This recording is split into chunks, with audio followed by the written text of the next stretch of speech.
Hello viewer, circuit theorem সলিউশনের ধারাবাহিকতায় আজ আমরা সুপারপজিশন থিওরেম শিখব। সুপারপজিশন থিওরেম নিয়ে কিভাবে সার্কিট সলিউশন করা হয় তা শিখব। তো প্রথমে আমরা সুপারপজিশন থিওরেমের স্টেটমেন্ট বা সুপারপজিশন থিওরেমে কি বলা হয়েছে তা জেনে নিই। সুপারপজিশন থিওরেমে বলা হয়েছে কোনো লিনিয়ার বাইলেটারাল নেটওয়ার্কে একটি বিন্দুতে প্রবাহিত কারেন্ট অথবা দুইটি বিন্দুতে পটেনশিয়াল ডিফারেন্স এর একাধিক উৎসের কারণে ওই বিন্দু অথবা বিন্দুগুলোতে প্রবাহিত পৃথক কারেন্ট সমূহের ইএমএফ এর পার্থক্যসমূহের বীজগাণিতিক যোগফল সমান হবে যদি প্রত্যেকটি উৎসকে পৃথকভাবে বিবেচনা করা হয় এবং অন্য উৎসগুলোকে প্রত্যেকটি সমমানের ইন্টারনাল রেজিস্ট্যান্সে রূপান্তরিত করা হয়। অর্থাৎ বলা হয়েছে যদি আমরা এই সোর্সটি বাদ দেই, এর ইন্টারনাল রেজিস্ট্যান্স R2 ধরে নেই, তাহলে এই সোর্সের জন্য এই শাখা দিয়ে যে কারেন্ট প্রবাহিত হবে, অপরদিকে এই সোর্সটি বাদ দেই, এর ইন্টারনাল রেজিস্ট্যান্স ধরে নেই, তাহলে এই সোর্সের জন্য এই শাখায় যে কারেন্ট প্রবাহিত হবে এই দুটির বীজগাণিতিক যোগফল হবে এই মূল সার্কিটের এই কারেন্টের মানের সমান। অর্থাৎ যদি এই আমরা সার্কিটটি বুঝে বা থিওরেমটি বোঝার জন্য আরও দুটি সার্কিট অঙ্কন করি, এই সোর্সটি বাদ দিয়ে একবার, এই সোর্সটি বাদ দিয়ে একবার, তাহলে বুঝতে সহজ হবে। ভিউয়ার, এই সোর্সটি বাদ দিয়ে আমরা সার্কিটটি অঙ্কন করি, তাহলে এই সোর্সের পরিবর্তে আমরা এখানে এই ইন্টারনাল রেজিস্ট্যান্সটি অঙ্কন করি, অর্থাৎ R2, এটার হচ্ছে R1, R2, R3। তাহলে এই সোর্স অ্যাক্টিভ থাকা অবস্থায় কারেন্টের ডিরেকশন কীরকম হবে? এই কারেন্ট I1 সিঙ্গেল প্রাইম, এর নাম দিলাম। এই I1 সিঙ্গেল প্রাইম কারেন্টটা কী হবে? এখানে এসে দুটি ভাগে ভাগ হবে, এক ভাগ এদিকে চলে যাবে, এটার নাম দিলাম I2 সিঙ্গেল প্রাইম, আবার কিছু অংশ এদিকে চলে আসবে, এটার নাম দিলাম আমরা I3 সিঙ্গেল প্রাইম।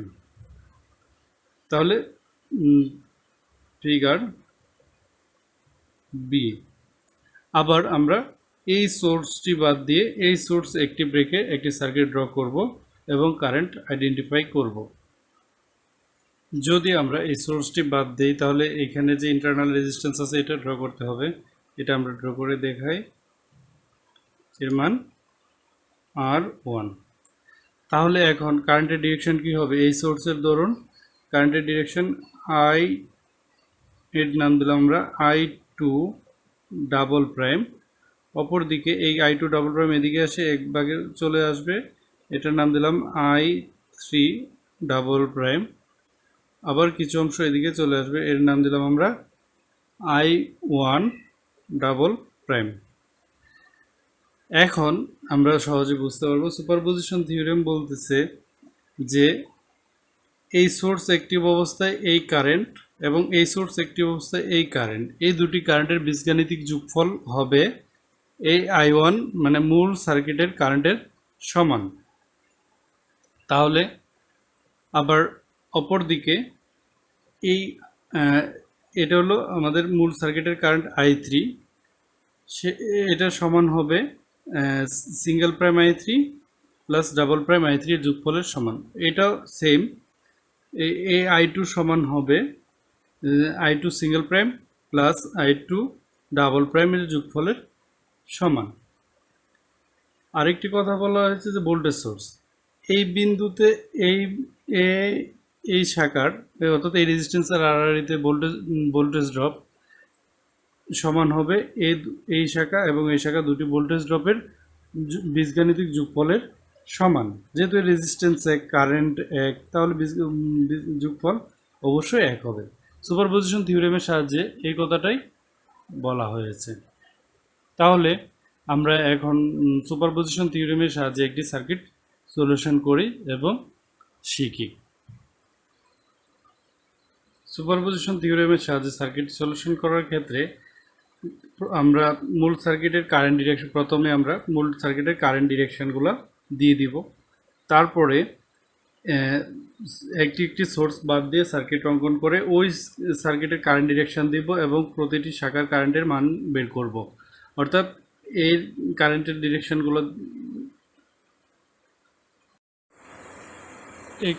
ডিরেকশনগুলো দেওয়ার পর আমরা সিরিজ প্যারালাল সার্কিটে বা মিক্স সার্কিটে যেভাবে সার্কিটের টোটাল রেজিস্ট্যান্স বের করে প্রতিটি শাখার কারেন্ট বের করা যায় বা ভোল্টেজ ড্রপ বের করা যায়, ওই রূপে আমরা ওই I1 single prime, I2 single prime, I3 single prime এর মান বের করব।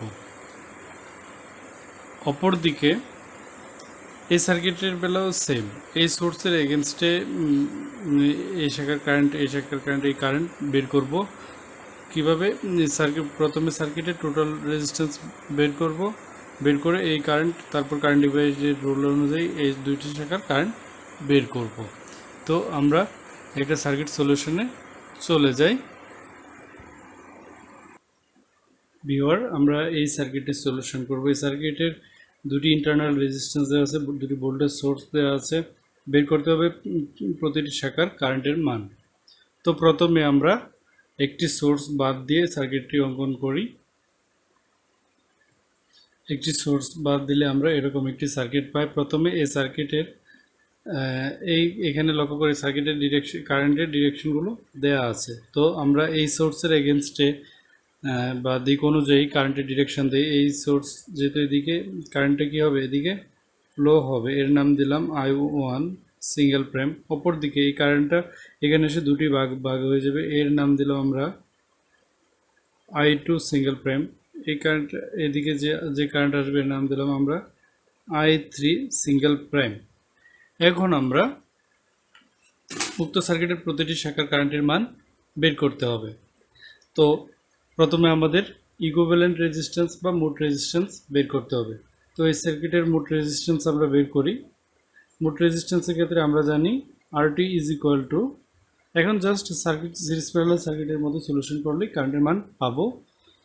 তো RTর ক্ষেত্রে আমরা জানি এই 0.4 এবং 3 ওহমস কি সিরিজে সংযুক্ত আছে, তাহলে 0.4 প্লাস 3 ওহম প্যারালাল হবে এই 4 ওহমস, প্যারালাল 4 ওহমস। অপরদিকে এইটুকুর সাথে এই রেজিস্ট্যান্স এবং একটা ইন্টারনাল রেজিস্ট্যান্স সিরিজে সংযুক্ত আছে, তাহলে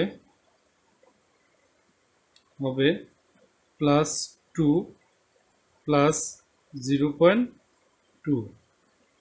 এটা আমরা ক্যালকুলেশন করে বের করে নিব। এই সমীকরণটি সলিউশন করলে আমরা পাবো টোটাল রেজিস্ট্যান্সের মান পাবো, এটা আর সিঙ্গেল প্রাইম টোটাল পাবো 4.038 ওহম। তাহলে আমরা ভোল্টেজ সোর্স জানি এবং মোট রেজিস্ট্যান্স জানা আছে, তাহলে এই I1 অবশ্যই বের করতে পারি। তাহলে I1 সমান I1 single prime is equal to হবে 8 ডিভাইডেড বাই, অর্থাৎ ভোল্টেজ ডিভাইডেড বাই RT 4.038 সমান কত হবে? সমান হবে 1.98 এম্পিয়ার। এখন আমরা I1 সিঙ্গেল প্রাইমের মান জানি, অর্থাৎ এই বিন্দুর কারেন্টের মান জানি, এখানে দুটি ভাগে ভাগ হয়েছে, তাহলে আমরা এখানে কারেন্ট ডিভাইডার রুল অ্যাপ্লাই করতে পারি, যেহেতু দুটি শাখা। আমরা I2 সিঙ্গেল প্রাইমের মান বের করব। I2 সিঙ্গেল প্রাইম মান বের করার সময় কী করতে হবে? মোট কারেন্ট হলো 1.98 ইন্টু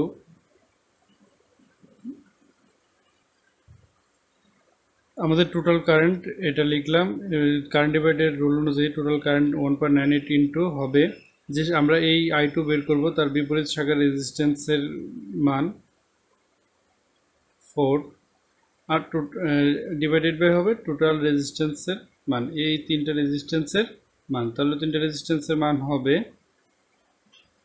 7.4। তাহলে এটা আমরা ক্যালকুলেশন করি, এটি ক্যালকুলেশন করলে আমরা পাই 1.07 এম্পিয়ার। তাহলে আমাদের এই টোটাল কারেন্ট জানা আছে, এই শাখার কারেন্ট, তাহলে এই শাখার কারেন্ট সহজে বের করতে পারবো। কিভাবে? I3 single prime is equal two I1 single prime minus I2 single prime, অর্থাৎ এই কারেন্টেই দুই ভাগে ভাগ হয়েছে, তাহলে এই কারেন্টের মান জানা থাকলে এই পথের কারেন্টটা আমরা বের করতে পারবো। তাহলে হবে 1.98 মাইনাস 1.07 ইজ ইকুয়াল টু পাবো 0.9 এম্পিয়ার। বিহর শর্ত অনুযায়ী আমরা একটি সোর্স মানে E2 বাদ দিয়ে প্রতিটি শাখার কারেন্টের মান বের করলাম। এবার E1 বাদ দিয়ে প্রতিটি শাখার কারেন্টের মান বের করব। তাহলে ওইভাবে আমরা সার্কিটটি অঙ্কন করি। বিহর E1 সোর্স বাদ দিলে সার্কিটটি এরূপ আকার ধারণ করবে। তাহলে কারেন্টের ডিরেকশন হবে এদিক থেকে কারেন্ট ফ্লো হয়ে এখানে এসে দুটি ভাগে ভাগ হবে। এগুলো আমরা নামকরণ করে দিই। এটুকুর নাম হচ্ছে I2 ডাবল প্রাইম, আগেরগুলো সিঙ্গেল প্রাইম দিয়েছিলাম, এবার ডাবল প্রাইম দিয়ে শনাক্ত করি। এর নাম দিলাম I3 ডাবল প্রাইম, এর নাম দিলাম I1 ডাবল প্রাইম। তাহলে এই আগের মতোই এই প্রতিটি শাখার কারেন্টের মান বের করবো। সেক্ষেত্রে কী করতে হবে, আমার টোটাল রেজিস্ট্যান্স বের করতে হবে। এই কারেন্টের মান বের করার পরে এই দুটো বের করব। তাহলে আমরা আবার টোটাল রেজিস্ট্যান্স বের করি। এর নাম দিলাম R2 double prime is equal two RT double prime. তাহলে এই দুটো রেজিস্ট্যান্স আমাদের সিরিজে সংযুক্ত আছে। তাহলে 0.2 প্লাস 82, তারপর এর সাথে প্যারালালে সংযুক্ত আছে 4 ওহমস প্যারালাল। আবার এই সার্কিটের সাথে এইটুকু এই দুটোর এই রেজিস্ট্যান্স এবং এই ইন্টারনাল রেজিস্ট্যান্স সিরিজে সংযুক্ত আছে। কাজেই আমরা এটা প্লাস করে নিই, 3 ওহম প্লাস 0.4 ওহমস। এই ইকুয়েশনটি আমরা এখন মান বের করে বিহর এই সমীকরণ থেকে আমরা পাই 4.82 ওহমস। আপনারা এটা জানেন, সিরিজ প্যারালাল সার্কিটের সলিউশনে এটা দেখেছেন। যদি কারো বুঝতে অসুবিধা হয় আমার পূর্বে টিউটোরিয়ালগুলো দেখে নেবেন। তো আমরা এটা পেয়েছি। এখন আমরা অবশ্যই এই মোট রেজিস্ট্যান্স জানা থাকলে এই I2 বের করতে পারবো, কারণ এই সোর্সের কারণে এই শাখা মোট I2ই হবে মূল কারেন্ট বা মোট কারেন্ট। তাহলে আমরা I2 ডাবল প্রাইম বের করি। এখানে I2 double prime is equal to হবে voltage 12 volt divided by total resistance 4.8। তাহলে এর মানটি হবে 2.49 এম্পিয়ার। বিওয়ার এই 2.49 এম্পিয়ার এদিক থেকে এসে দুটি ভাগে ভাগ হয়েছে। তো এখানে আমরা কারেন্ট ডিভাইডার রুল ইউজ করতে পারি, বা কারেন্ট ডিভাইডার সূত্রের সাহায্যে সার্কিট যে কোনো একটি শাখার কারেন্ট, এই কারেন্ট অথবা এই কারেন্টের মান বের করতে পারি। তো আমরা বের করব এই শাখার কারেন্ট, অর্থাৎ I1 সিঙ্গেল প্রাইমের মান বের করব। I1 সিঙ্গেল প্রাইম মান বের করার সময় তো আমাদের টোটাল কারেন্ট 2.49 ইন্টু বিপরীত শাখার রেজিস্ট্যান্স 4। এটা কারেন্ট ডিভাইডার রুল, যারা জানেন তারা সহজে বুঝতে পারবেন। কারেন্ট ডিভাইডার রুলটা আপনারা দেখিয়ে নেবেন। বিপরীত শাখার রেজিস্ট্যান্স দিলাম, তারপর ডিভাইডেড বাই হবে টোটাল সার্কিটের রেজিস্ট্যান্স। তাহলে 0.2 প্লাস 2 মানে 2.2 প্লাস 4, তাহলে কত হয় 6.2। এটা ক্যালকুলেশন করলে আমরা I1 ডাবল প্রাইমের মানটি পাবো। তো এটা ক্যালকুলেশন করলে আসে 1.606 এম্পিয়ার। ভিউয়ার এই সার্কিটের ক্ষেত্রে যেহেতু আমরা এই কারেন্ট জানি এবং এই শাখার কারেন্টটি জানি, তাহলে মোট কারেন্ট থেকে এই শাখার কারেন্টটি বাদ দিলে এই শাখার কারেন্টটি পাবো। তাহলে আমরা I3 ডাবল প্রাইমের মানটি বের করি। I3 ডাবল প্রাইমের মান হবে 2.49 মাইনাস 1.606, অর্থাৎ এই মোট কারেন্ট থেকে এই কারেন্ট বাদ দিলে I3 ডাবল প্রাইম পাবো। তাহলে I3 ডাবল প্রাইমের মান হচ্ছে 0.88 এম্পিয়ার। ভিউয়ার তাহলে আমরা এই সার্কিটটিও সলিউশন করলাম। একটি সোর্স বাদ দিয়ে প্রতিটি শাখার কারেন্টের মান বের করলাম এবং আরেকটি সোর্স বাদ দিয়ে প্রতিটি শাখার কারেন্টের মান বের করলাম। এখন লক্ষ্য করতে হবে সার্কিটের কারেন্ট প্রবাহের ডিরেকশনগুলো। যেহেতু আমরা এই প্রতিটি শাখার কারেন্টের যোগফল অর্থাৎ প্রথম এই শাখার I1 single prime plus I2 I1 double prime যোগ করলে আমরা পাবো I1 এর মান। তো আমরা এটা কিভাবে বের করব দেখে নিই ভিউয়ার। প্রথমে আমরা এই I1 বের করব। I1 ইজ ইকুয়াল টু হবে এই I1 সিঙ্গেল প্রাইম প্লাস অথবা মাইনাস এই I1 ডাবল প্রাইম। সে প্লাস হবে না মাইনাস হবে সেটা কিভাবে ধরে বের করব। লক্ষ্য করি এই I1 এর ডিরেকশন ছিল এই দিকে, আবার এই I1 সিঙ্গেল প্রাইমের ডিরেকশনও এই দিকে, তাহলে এর মানটা হবে পজিটিভ, অর্থাৎ I1 সিঙ্গেল প্রাইমের মান হবে পজিটিভ। আমরা I1 সিঙ্গেল প্রাইম অপর দিকে এই I1 ডাবল প্রাইমের মান বিপরীত দিকে আছে। আগের ইয়েতে ছিল এদিকে বাম থেকে ডানে, এখন হচ্ছে ডান থেকে বামে, তাহলে এর মানটা হবে নেগেটিভ, হবে I1 ডাবল প্রাইম, অর্থাৎ এই যে নেগেটিভ হয়েছে, অর্থাৎ যে এখানে প্লাস করার কথা ছিল কিন্তু এটা হয়েছে মাইনাস।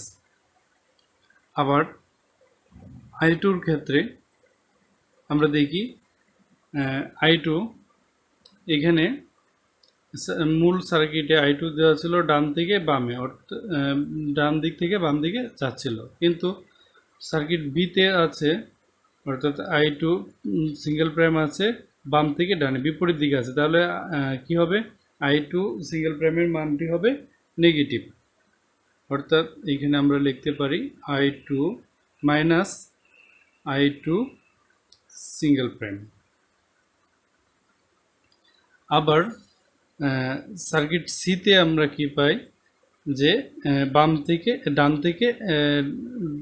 ডান থেকে বামের দিকে I2 ডাবল প্রাইম যাচ্ছে, তাহলে I2 ডাবল প্রাইম এবং এই I2 মান ডিরেকশন একই, তাহলে এর মানটি হবে positive I2 double prime.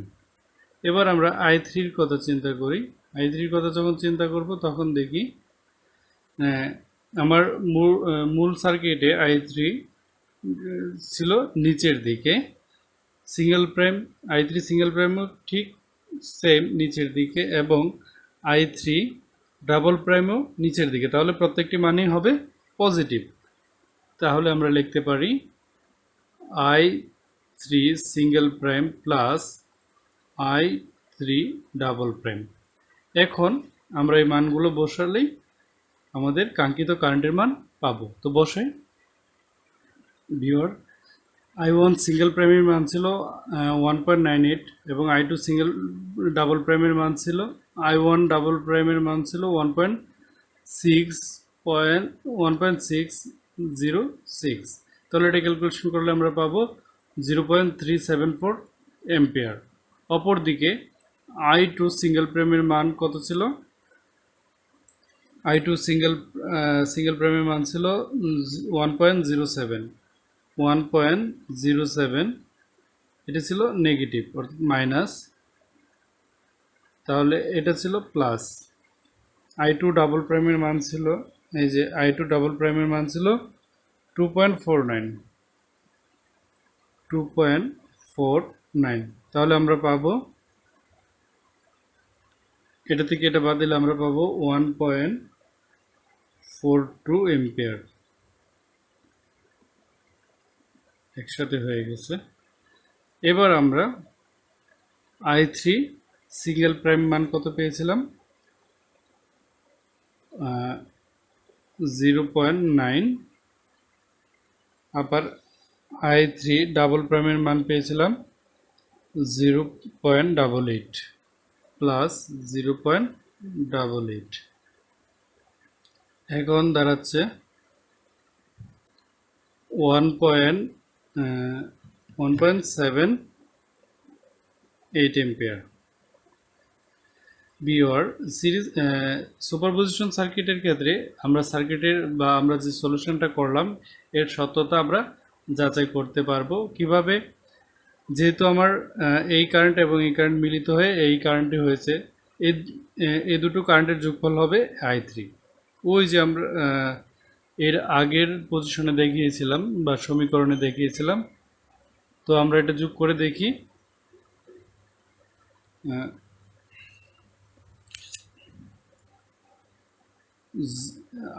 I1 এর মান হচ্ছে 0.374 প্লাস 1.42 ইজ ইকুয়াল টু 1.79, অর্থাৎ 1.78-এর কাছাকাছি। তাহলে আমাদের সার্কিটটি সলিউশনটি যথার্থ হয়েছে, অর্থাৎ সঠিক হয়েছে। ভিউয়ার্স, আমার ভিডিওগুলো এই সার্কিট থেকে যদি আপনারা কিছু শিখতে পারেন বা কোনো কিছু ভুল থাকে অবশ্যই কমেন্টসে লিখবেন। আর আমার ভিডিওগুলো ভালো লাগলে সাবস্ক্রাইব করবেন, শেয়ার করে সবাইকে দেখার সুযোগ করে দেবেন। Thank you.